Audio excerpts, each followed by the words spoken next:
Chers amis, bienvenue pour notre rendez-vous Kesako 8.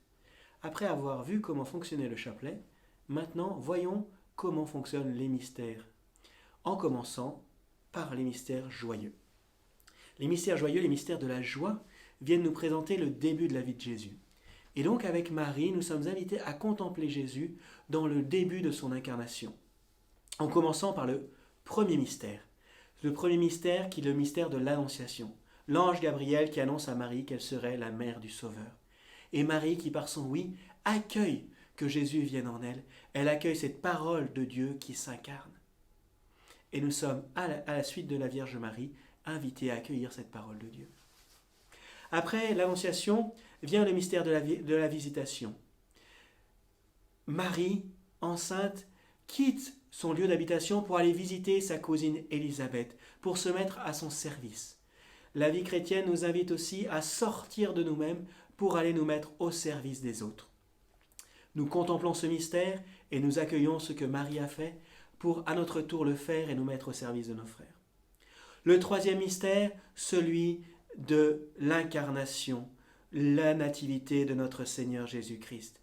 Jésus vient parmi les hommes, il s'est fait homme, c'est Noël. Jésus n'est pas accueilli, Joseph, Marie l'accueillent pleinement. À notre tour, accueillons l'enfant Jésus, accueillons celui qui s'est fait tout petit. Après justement la nativité, vient la présentation de Jésus au temple. Jésus est conduit au temple peu de temps après sa naissance. Marie et Joseph emmènent l'enfant Jésus au temple et Siméon prend l'enfant dans ses bras. Il reconnaît le Sauveur du monde. Maintenant, ô Maître souverain, tu peux laisser ton serviteur s'en aller en paix selon ta parole, car mes yeux ont vu le Sauveur, le salut que tu prépares à la face des peuples.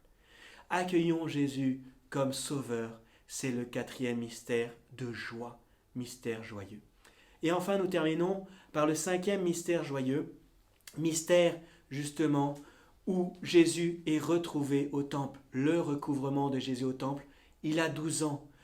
Marie et Joseph rendent un pèlerinage à Jérusalem et se mettent à chercher Jésus parmi les pèlerins. Ils ne le trouvent pas, reviennent à Jérusalem, le cherchent pendant 3 jours et à la fin finissent par le trouver, s'inquiètent et Jésus revient, leur est soumis, il grandit en taille et en sagesse.